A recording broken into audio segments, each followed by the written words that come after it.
we? We've got to be nice to each What other. are you going to say about that, Naga? I'm thinking about it. Has she been kind so far? Time now is 7:40. Sophia and Amelia. Well done. Very pretty name. Why did they Sorry. tell you and not me? Being kind to me, that's why. Yeah, exactly. I'm going to go and have a word. We're going to take you to the city of Edinburgh now, about to decide whether it should become the first place in the UK to introduce a so-called tourist tax. I wonder how this is going to go down. There's a plan to charge an extra £2 per bed per night in hotels, B&Bs and hostels.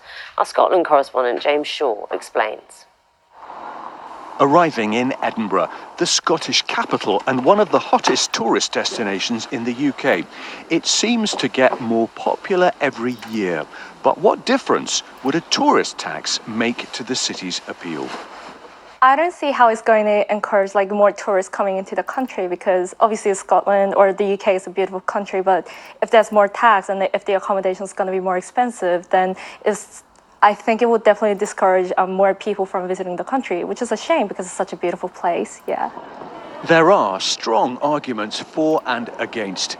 Visitors and residents acknowledge that something needs to be done. But is this the right way to do it? Well, I would hope that the council would think about spending it on keeping the streets clean. That's terrible. Tourist tax. It's a lot of culture. They offer a lot for the people, so it's good to pay for it. You think it would discourage people from coming to your city? Yeah, I think it would, definitely. But council leaders believe there may be no other way to cope with the costs which mass tourism brings to the city. It's about how we make sure the city continues to function through that relatively organised chaos that the festival becomes and makes Edinburgh probably the most vibrant place on the planet during August. So it's about looking at how those people get around the city. It's about making sure they're safe. It's about making sure the residents, crucially, are not having to deal with the consequences of enhanced times in public transport and all that kind of stuff, and trying to make sure that the city continues to function. I'm from London. Nice. Some visitors will be more able to pay than others, and there is a concern about the impact for young travellers on tight budgets. We just really want to make our voice heard as a hostel specifically. The £2 tax per person per booking will disproportionately affect hostel guests.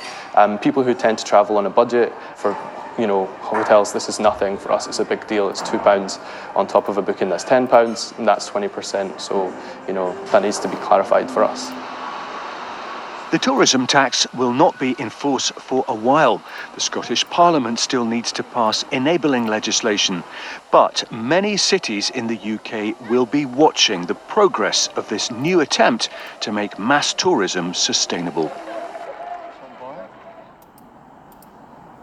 So, councillors will vote on this decision as to whether there should be a tourism tax or not later on this morning. It looks as though it could very easily pass. The Scottish Greens, Labour and the SNP are all in favour, probably only the Conservatives voting against. If you look behind me, you can see that ribbon of light. That is Princes Street, the main shopping centre in Edinburgh, coming out of the gloom as the dawn breaks over this city, and that dark mass over to the left is Edinburgh Castle. And all that perhaps gives you a sense of why a tourist tax is so important in this city. Yeah, it's going to be an interesting one, James. Thanks very much, James Shaw, there for us.